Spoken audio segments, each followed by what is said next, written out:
Hi, this is a fun video today. It's all about gardening tips and tricks and hacks to save you time and money. And today we're going to go over 10 gardening tips that I currently use or have used in the past or would like to use to save time and money. So let's get right into it. The first gardening tip to save you time and money is to take your plants and split them. Now this first tip is broken up into two parts. This first part is to take the plant and split it.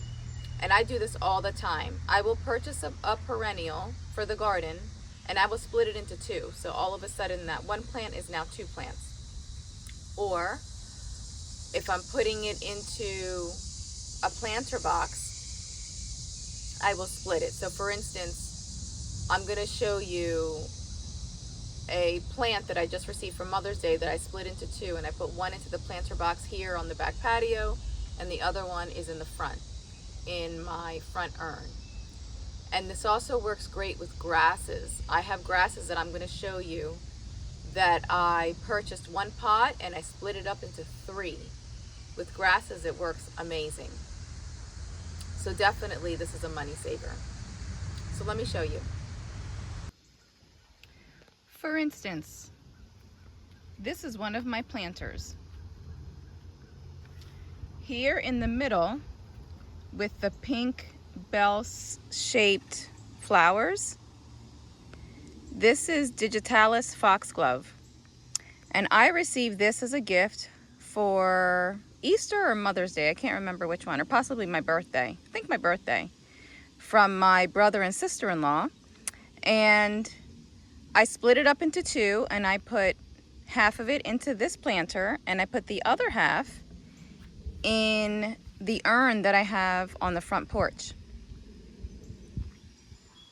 And I've also done this with a number of perennials that I've purchased. I split them into two and put them in the garden. Also, what works really well, and I'm just going to show you here, in the bioswale I have grass. Now, in the bioswale, I've been working on this for the last few years. I'm going to zoom in. You're going to see all of this grass at the end. See that grass? And then there's more grass there. And another tall grass in the back there. Now that is a type of grass that can handle flooding and water. So it's a specific grass for this area. I purchased one grass. Listen to this. I purchased one larger pot of that grass. And I have a pipe that grass at the end is hiding. And I split that grass into three. If you look very closely, you can see three clumps of grass.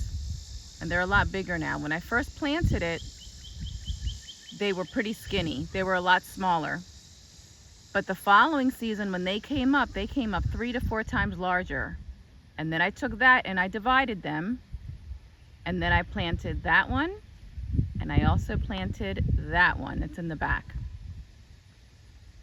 Now, 2 seasons later, these have grown enough that they almost fully cover the pipe that I have there. And the pipe is so that the water will drain. And I might actually split it one more time to put one more further on the left-hand side. And then this grass and that grass there, they're growing. So 1, 2, 3, 4, 5. 5 clumps of the grass came from one original grass pot. And with this method, you just have to have patience. Because when you first plant it, it is going to be smaller. And then for here, it's growing nicely.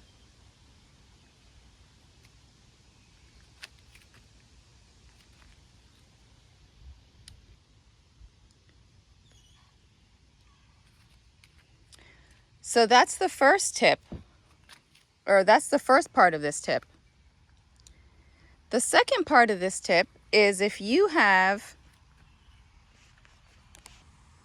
purchase hanging baskets, get a full one, or if you're gifted a hanging basket, separate it into sections. So for instance, I received a pink Sun Patience hanging basket for Mother's Day from my mother. And what I did was I took that hanging basket and I divided it into 3 planters. So I have it in this planter here. The Sun Patience are there. I also have it in this planter, and I also have it in this planter. So I divided the Sun Patience from the hanging basket to fill up 3 pots. And I do that every year. It's also a help because a lot of the times the hanging baskets in the middle of the summer, they get root bound. So this also provides the plant more room to grow. So I have a pergola here that I put the legs into planters, and I have the Sun Patience in the front. The second hack or gardening tip to save money is to purchase long blooming, or if they don't have blooms, perennials that have consistent color or a striking color or a color that stands out, or a perennial that blooms for the whole season. Purchase them and put them in your planter boxes. I'm going to give you examples. This is a large planter box. So I have here Creeping Jenny as the spiller. So a lot of the times with pots you have a spiller, which is the plant that flows over. You have a thriller, which is a plant that gives it vertical height, and then you have a filler that fills up the plant. So I have Creeping Jenny in this pot, in this planter.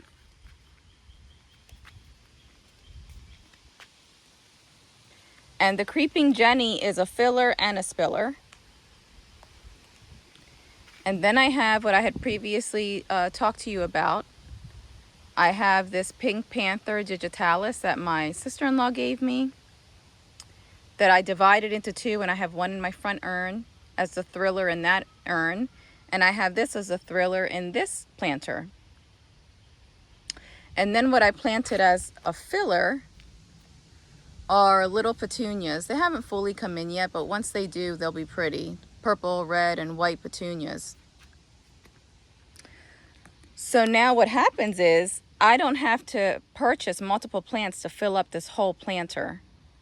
I already have the spiller with the Creeping Jenny. I have the thriller, the one that gives vertical height, with the Pink Panther there. So the only thing I have to buy is whatever I want to fill it with. Last year I filled it with geraniums. This year I chose petunias. And when they fully start blooming, it's going to look really pretty. So that's what I have here in this planter. It can get really expensive buying multiple plants to fill up a planter, especially if the planter is a big one. Also with the pots that I have, the pots that I have the legs of the pergola in, so those pots I have ferns in the back. They're ostrich fern. That's a perennial, so that comes back every year. And then I just fill the front with whatever annual I want. This year I separated the hanging basket, like I had said. I separated the hanging basket and I put the Sun Patience, but I can put any annual in front that I want, and then the fern fills it up in the back. So I have that on 2 pots here in the back of the legs of my pergola. And then for this large pot, the Creeping Jenny and the Pink Panther will come back each year, and then I just choose the annual that I want to fill it with. And let's say in the beginning of the season, I want to have something in there in the spring. I could put pansies in there while the creeping Jenny and the pink panther is growing. I could put pansies in there, and then I would just take them out when summer comes, and I would put in whatever annual I want while the creeping Jenny is growing and the pink panther is also growing. And the pink panther, so that blooms from the end of spring all the way until the first frost, and the creeping Jenny will be there all season also.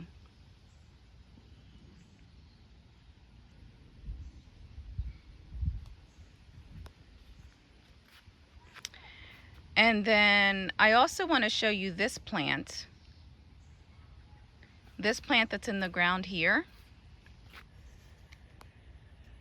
This is Sunstruck Heliopsis. It has a variegated leaf.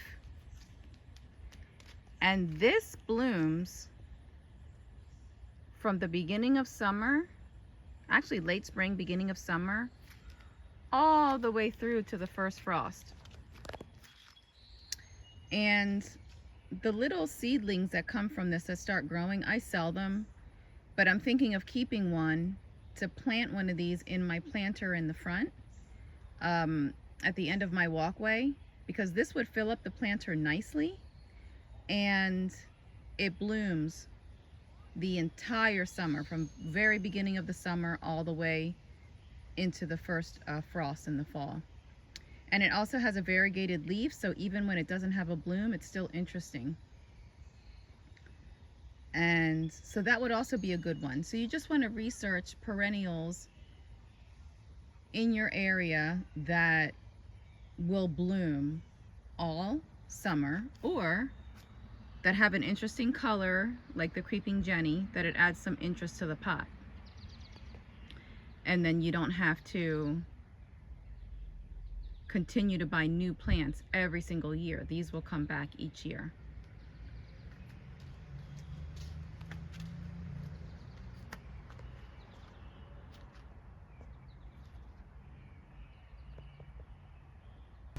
If you are going to put perennials in your planters or your urns, a tip would be that maybe every 2 seasons to take that perennial out. If it's growing and it's a perennial that spreads, take it out and split it, and then put it back into the planter. And if you split it, you can then put it somewhere else in your garden, or you can do what I do, which is I sell it. But that's important to keep the roots fresh and make sure that it's not getting root bound in the planter, and make sure that other flowers that you have in the planters and the urns have some space, and it keeps it healthy. And then the next thing would be is to take the top of the soil.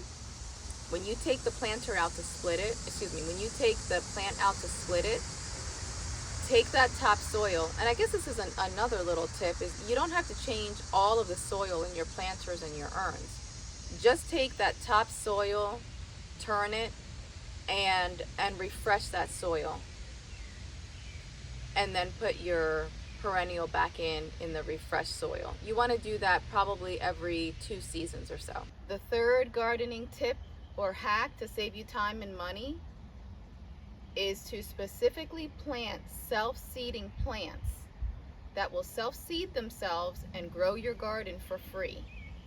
Or you can do what I do, and I sell those sprouts that grow.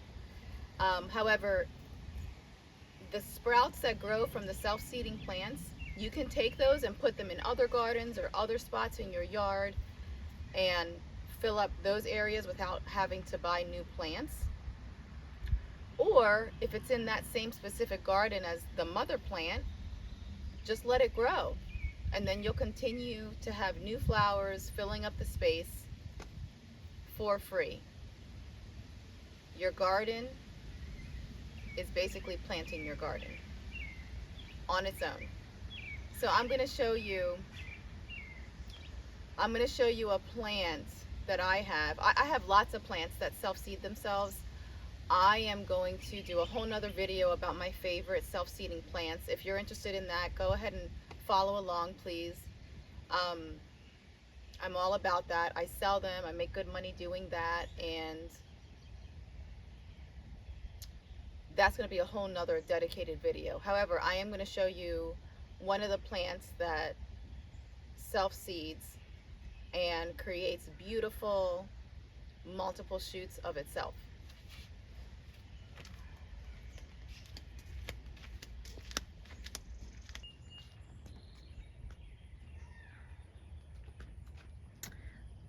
Okay, so this plant here, this is Viette's Little Susie. And Viette's Little Susie is just a great, loving sprouter. It loves to resprout. Little Susie is an amazing self-seeding plant. So as you can see here, I have Little Susie here in the front in multiple spots, and I have it in other parts of my yard as well, in other gardens. The Little Susie that's all the way to the left against the house, that was a little sprout that it self-seeded earlier this season, and I just let it grow there. I could have taken it out and sold it, but I kind of liked it there on the side, so I left it. This started out as one little plant, and I let it self-seed to become wider and bigger here in these spots along the fence. I could have let it continue. It would have continued all along the fence. But instead, I dig it up and I sell the little sprouts, and then I kind of like it the size that it is.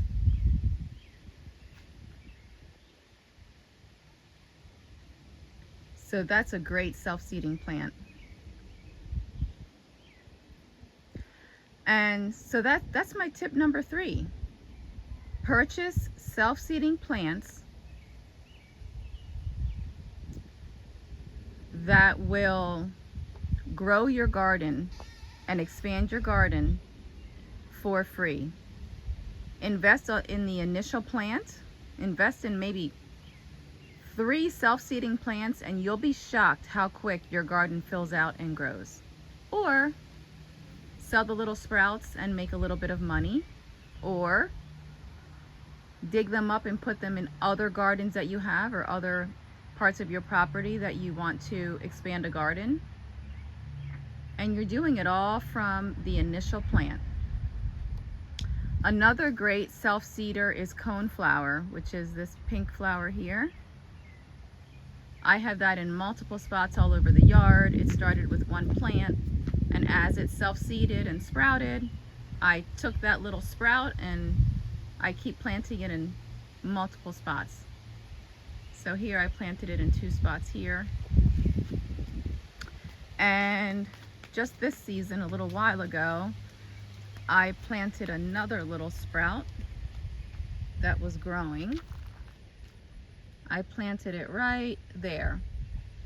So that's still small this season, but when that comes back up next season, it'll be like the ones in the front.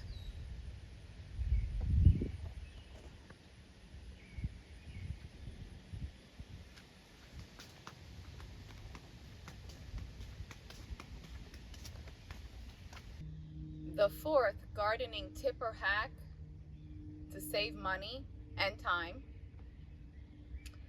is to purchase bare root plants in the winter. So bare root plants are plants, exactly what it says. It's just the bare root. That's all you're getting. You're just getting the bare root, and if you purchase it in the winter, you're going to get it at an even cheaper price.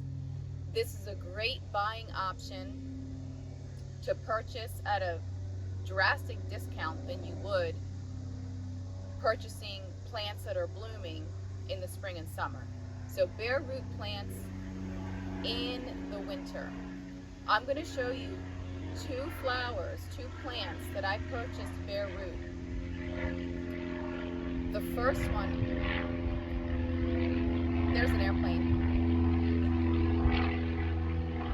The first one bloomed its first season, and the other one has now bloomed in its second season. It grew like crazy the first season, but it didn't bloom. So you do have to have patience sometimes with bare root. because of course they're starting right from the ground, so they're starting as small as can be. So when you're purchasing bare root, don't expect that. Obviously, it's not like you're purchasing a flower, putting it in your garden bed, and you have these pretty flowers to see right away. So you do have to have some patience. But if you find what you're looking for in bare root in the winter, that's going to save you a good amount of money. So let me show you.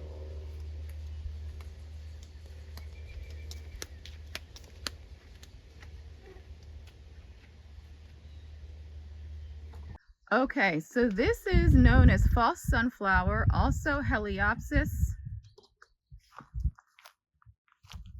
prairie.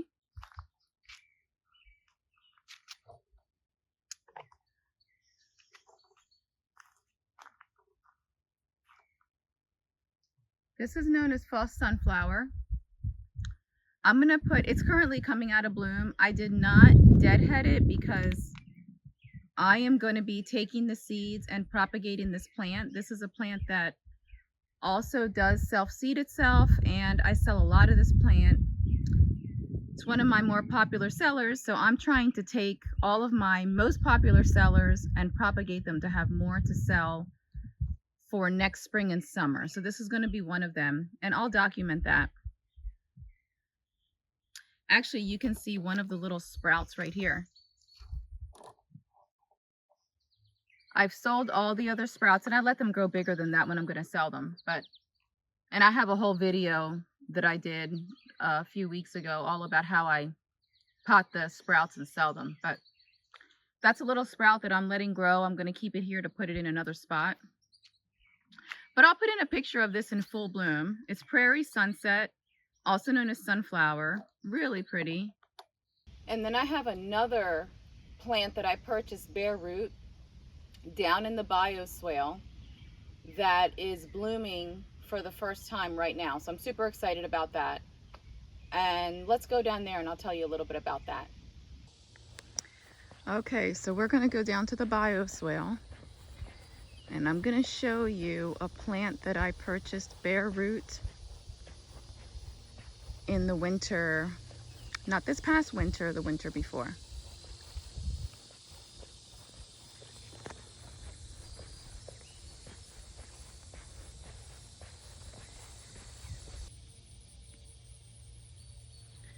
Okay. So, you see this plant here that has the large pink blooms?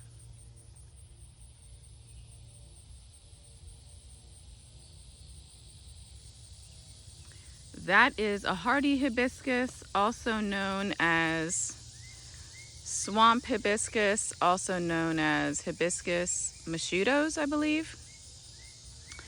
And I purchased that bare root in the winter, not last winter, but the winter before. And I planted it not this past spring, but the spring before. And last summer, it grew to about 5 feet. So I knew it was doing well, and I knew that it liked this spot.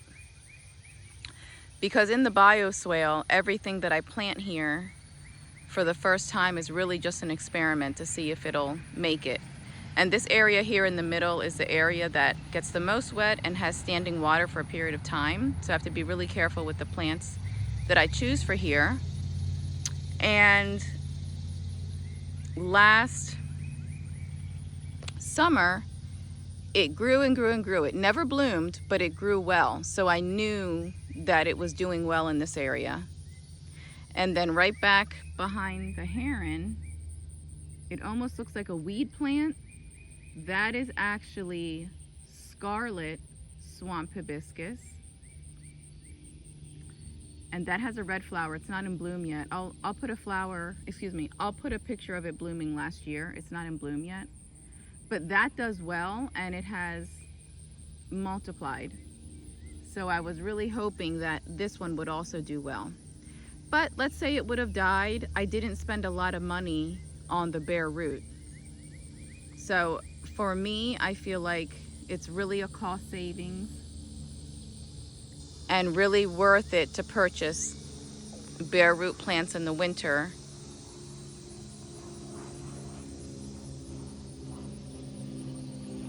if you can find what you're looking for.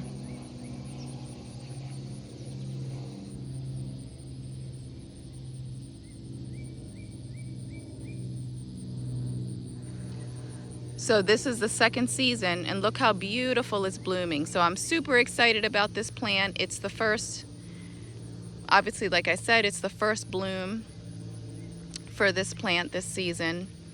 And it has a lot of more buds. And it's doing great. And let's say it wouldn't have done well in this area because I've had a lot of plants die that couldn't take the standing water. And then it dries out, so it really needs to be a versatile plant for this specific area of the bioswale. But let's say it wouldn't have made it and it would have died. I wouldn't have spent a lot on the plant and it would be okay.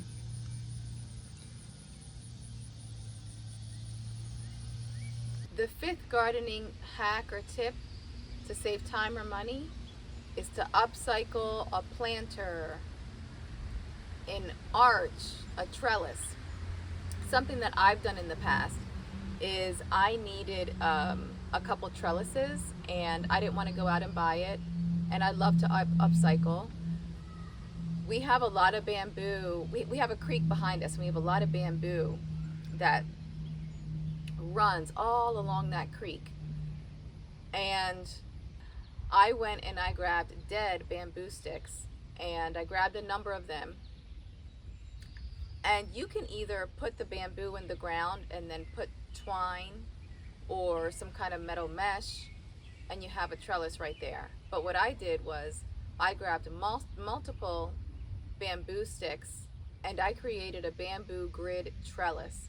So I took the bamboo and I put it in the ground on each side, and then I took twine and I tied the bamboo.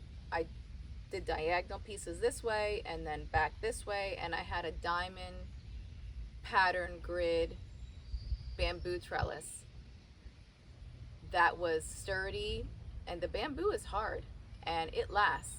And you can also do it if you don't want to do it diamond. It's easier if you just want to put the bamboo horizontal and then vertical, and then the two bamboo sticks on each side. That's also creates a grid trellis just from free material that you have around. I grabbed it from right behind my property, the bamboo that lines the creek. Again, important to note, if you're going to use bamboo, make sure it's fully dead. Do not cut down bamboo that's still even partially alive and put it in your ground. It will grow roots. It will sprout in your ground. Don't do that. Make sure it's fully dead. And you can use bamboo for a lot. But also think outside the box. What can you use for a planter? What could you use for an archway? I'm actually going to be creating an arch, DIY, that I'll document. So if you're interested in seeing that, please follow. That's going to be fun. I'm excited to do that. We took down a couple trees and there's this whole area in the back, and I want to create two big mulch beds, and in the middle an archway that connects them. I think that's going to be fun. I love to DIY and not spend money when I don't need to and save money when I can. That's why this video, part of the reason why this video was so fun. But I have that coming up. And think outside the box for a planter, so that you don't have to go out and buy one. If you're interested in upcycling, I am also going to do a video totally dedicated on upcycling. That's going to be a super fun video with lots of ideas and lots of different materials that were used and different things that I use and that I saw to upcycle for the garden. Super fun. That's coming up too.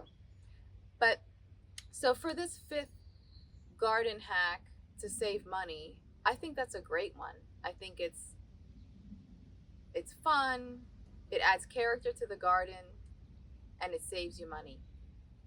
Think outside the box. And if you do have a really cool upcycling project that you did, Let me know in the comments. I'd love to hear. I'd love to hear. The sixth gardening tip or hack to save time and money, and this one is really to save money, is grow what you eat. Now hold on. I know, grow what you eat, that's so easy, right? But this is grow what you regularly, specifically what you regularly purchase. For instance, here in our household, we eat salad pretty much almost every night. So my husband is purchasing lettuce, carrots, peppers, tomatoes. What am I forgetting? Avocado every single week. And if you are what you eat, I'm an avocado. I wish I could grow an avocado tree here. However, I would love, love, love to be able to have a small garden where I grow the vegetables and herbs that we eat and that my husband purchases every single week for us. I mean, that could be one of the largest cost savings yet on this whole list. Because this is money that you're spending for these items week after week after week. If you're able just to go and grab it from your backyard garden, that's huge. That's huge. It also could save you time because it's going to save you that trip to the grocery store if you're really only going for a few things. And if you're thinking about starting this, I would start small so you're not overwhelmed. And this is something that I would like to do too. So maybe we can do this together. Maybe this is something we can do together. But personally, I would start with, for my household, let's say start with 5 vegetables, 3 herbs, and 3 fruits in your little garden. I would start with lettuce, tomato, carrots, peppers, broccoli, and I would add a 6th, onions, for my vegetables. And my herbs would be definitely cilantro, basil, and parsley. And then my fruits would be strawberries, blueberries, and grapes. Let's say that. That alone, if I could grow a little garden and have those items in there, I mean, that would save us time and time and time again. So that's a huge cost savings there. So my tip on that to you would be to really think about what you purchase regularly and write that down. The vegetables, the herbs, and the fruits that you are eating every single week. And just start small. Start with 5 vegetables, 3 herbs, and 3 fruit. Wouldn't that be amazing? And so satisfying to be able to just go out and grab your own food to eat. And definitely a cost savings there. I love that one. Number 7 gardening tip to save money and time is to source free wood chip mulch.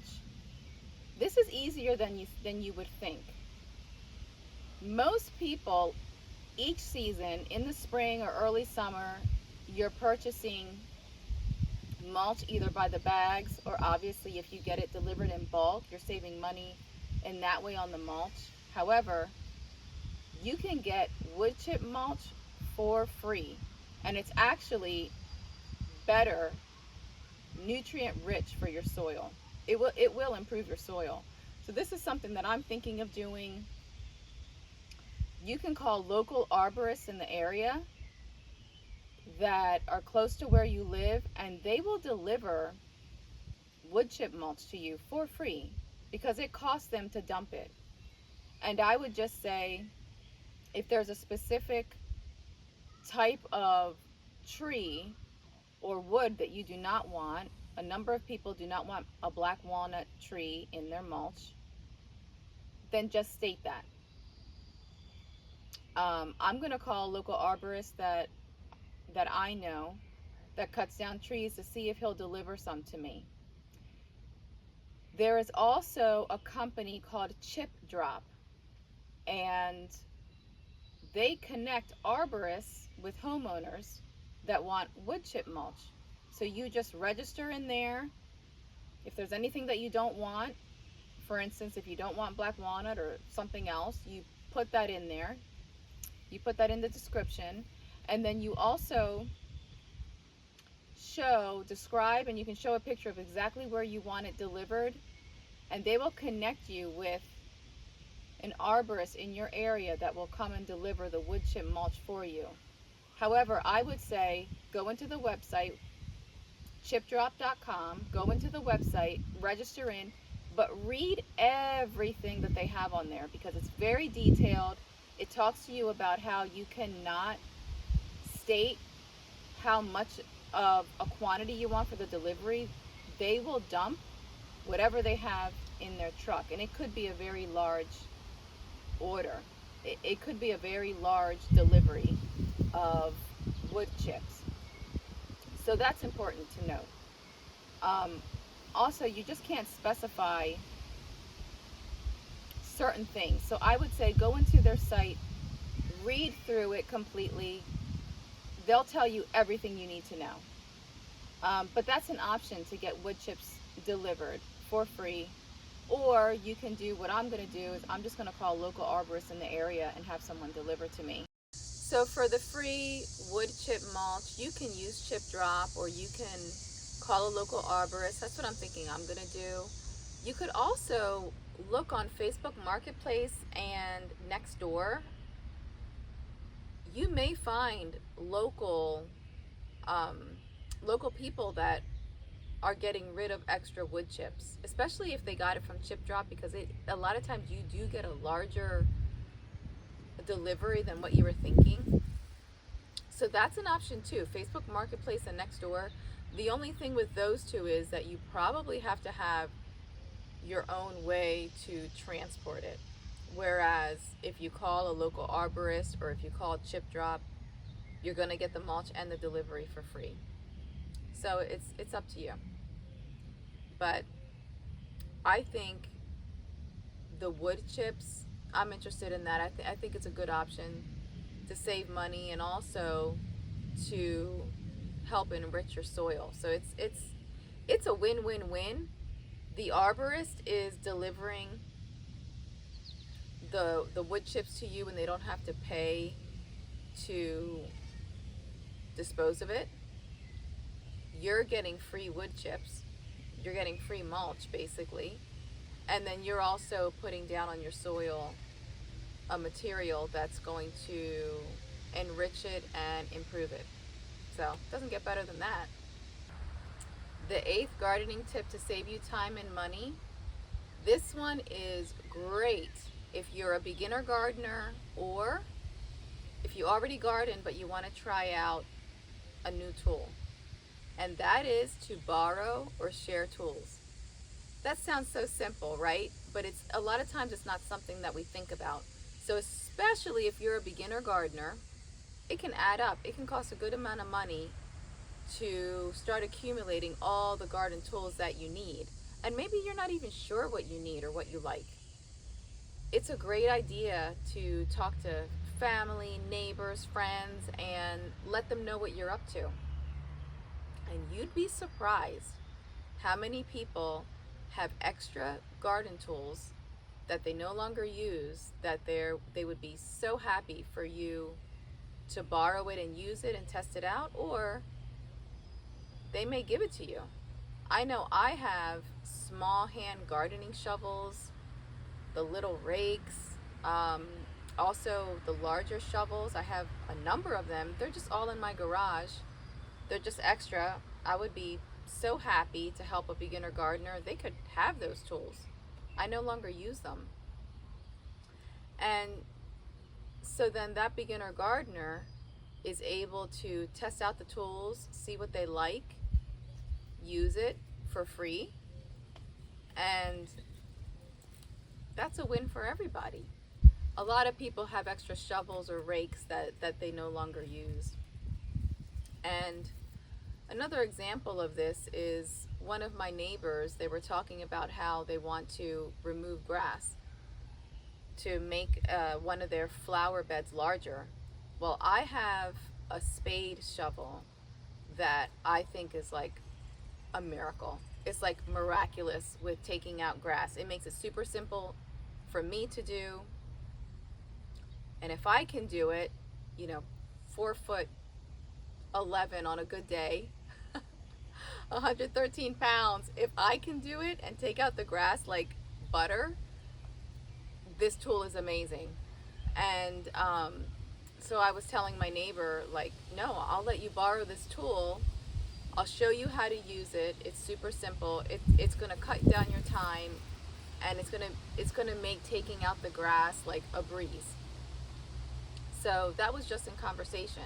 And then, so I'm gonna let her borrow that. And then another neighbor had recently purchased a shovel where it's supposed to help you dig up the dirt to plant plants, to plant flowers without having to bend over. And she thought it was amazing. So she said, you have to use it. I was out in the garden one day when she was taking her walk, and she said, oh my gosh, you have to use this shovel. You have to try it. Tell me what you think. So she let me use it, and yeah, it works. I thought it was amazing. And I wouldn't have known that if she wouldn't have let me use it and wouldn't have sparked the conversation to tell me about it. So now I can make the choice, having already used it, if I want to invest my money into purchasing it or not. Do I think I like it enough to purchase it? And honestly, yeah, I think I would. So, oh, there was a hawk. Could you see that in the camera? A hawk just flew by. So, borrow, share tools, gift tools, just talk about it. It's a great way to save money and time with having to purchase all new tools, especially if you're a beginner gardener and you really don't even know what you like yet or what you want to use, and you don't have anything yet. Chances are you have family or neighbors or friends that would be more than willing and happy to either gift you some tools or let you borrow some tools that they no longer use. What a simple concept, but it's something that we don't always think about, right? I like that one. The 9th gardening tip or hack to save time and money is to make a rain barrel to water your flowers. DIY, a DIY rain barrel. I have a fact that I want to read to you. Did you know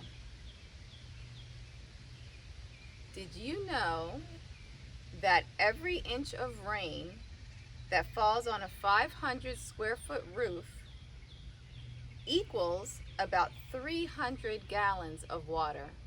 So imagine how much water you can accumulate just by making one large rain barrel or multiple rain barrels, collecting the rain that's coming down your gutters. So if you're watering your plants every morning or every evening, especially during right now, the middle of summer that is super hot, we're going through a heat wave. Right now, the heat index is like 102. I think it's actually 95, 96 degrees, and it feels like 102, 103.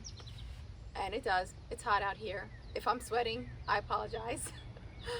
But think about that. Think about how much we water the plants, especially if you have multiple flower beds. The amount of time that we spend and the amount of water that we use watering our plants, especially if there's a drought or when it's really hot. If you pay a water bill, a monthly water bill or a quarterly water bill, this could be a huge cost savings over time. And I love this idea also because if you have city water, they do treat that water. You know, there may be chlorine in there and other things. I don't know exactly what's in there, but they do treat that water. And it would be great just to collect the rainwater and water your flowers with that, just how Mother Nature intended it to be. So for instance, for me in the bioswale, I have a lot of tadpoles and frogs and other wildlife in there. I would not want to use city water to water any of the flowers and plants that I have in the bioswale. I would not, and I don't. I'm currently on a well, but if I did have city water that was treated, I would not want to use that water to water those flowers because of the wildlife. So there's multiple benefits to this. And for me, that I'm on a well, when our electricity goes out, we have no water. So this could actually be a double benefit if you have a well and you have no water if your electricity goes out, like myself. You could come out to your rain barrel, fill up your toilets in the back, and you can still flush your toilets even without having water while the electricity is out, and then also use it to water your flowers. You can easily transform a outdoor, inexpensive garbage can in 5 easy steps. Better Homes and Gardens, if you look up Better Homes and Gardens DIY rain barrel, you're gonna find a video that shows you in 5 easy steps, really easy to follow too, in 5 easy steps, how to make a DIY inexpensive rain barrel that you can use to collect the rainwater. And maybe we can do that together too. I think that's something that I'm interested in doing as well. For when we're having a drought and I am concerned with our aquifers, because when we have a severe drought here, this actually just happened last summer, where we could see the ponds. There's a pond 2 houses down from me, and there's a creek right behind me that my bioswale drains into the creek right behind my house. And you could actually see the creek drying out, and we could see the pond's water levels slowly decreasing and drying out. And that did concern me for our aquifers here with the wells. If I had rainwater already in a water barrel stored up, I wouldn't have to worry about using my well water for the plants. And so I like that idea. The 10th garden tip / hack to help you save time and money, this one's more time, and I've done this a number of times, is to use a wooden board to help you edge the grass in a straight line. A lot of times you may be you could be measuring things out with the measuring tape, you could be using the string with the powder. However it is that you do it, it takes time, because that's how I used to do it. And then my husband likes to do woodworking projects, and I grabbed a piece of wood board from the garage. It's just a regular long piece of wood board, and I put it down on the ground, and then with the spade I just went into the ground right in front of it. Straight line, super easy. And that's definitely a time-saving hack. Use a wooden board. If you're edging out your grass in a straight line, use a wooden board to help you create that straight line and edge the grass. You'll thank me for that later. And here's a bonus tip, number 11. Here's a bonus tip, gardening tip to save you money and time, is use just small rocks that you already have on your property. Use small rocks as markers for your plants. So for instance, I will put bare root or other seeds that I've purchased. I will put them in the ground, and a lot of times that's in the fall or very early spring. You're not going to remember what you have there. Or if you're planting vegetables or whatever it is, a lot of times you need a marker to show where that plant is or where that vegetable is or what it is. You know, maybe you know where the plant is, but you don't remember what it is. A really cute, free, fun way to mark that is just to grab a small rock that's on your property. Grab rocks, paint them with outdoor-friendly acrylic paint, and then you can either use a paint marker to write on the rock, or you can just take a toothpick, dip it into that acrylic paint, and write on the rock with that toothpick. Super simple. And you can write what it is. And I've seen people really make this fun where they take small rocks for their vegetable garden and they'll paint a little carrot on there. And that's where their carrots are. And they'll paint a little red pepper and that's where their pepper is. Or their lettuce, green lettuce. It makes it colorful and fun and pretty. But even if you're not going all out and doing that, you can still just either paint the whole rock a pretty color and then write on it with the toothpick and the paint, or if you have a paint marker, you can write with that. Or if you don't want to paint the whole rock, you could just do a little paint stripe on the rock, let that dry, and then with a toothpick, dip into the paint and write what it is, and then just put that in the spot where the plant is. And that's a really fun, free way to marker your plants.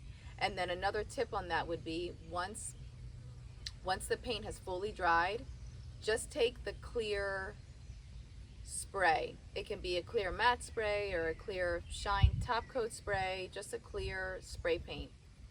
And then spray the rock on the front and the back and let that fully dry. And that protects the paint, even though it is outdoor friendly paint, it just helps it last longer and helps it not fade in the sun. And let that fully dry and then put that in your garden. It's a cute way to do markers. It's free and I think it looks nice. So those are the 10 gardening hacks and tips to help you save time and money, with a little bonus one at the end. I hope that you heard something new. I hope that you heard something that you're going to try. There's definitely some that I want to try, and I hope you're inspired to try something new from what you heard here. If you already have a gardening hack that's creative and saves you time or money and I didn't mention it, please let me know what it is, because it may be something that I also want to try. And if you decide that you want to try something that I mentioned on the list, please tell me too, because I would love to know. I would love to know. Please let me know in the comments what you found motivating or interesting, or something that you would like to try. And there are a number of these that I'm thinking maybe we can try it together. How about that? Let me know. I hope that you have a great day. I send you love and many blessings. Until the next video. Bye.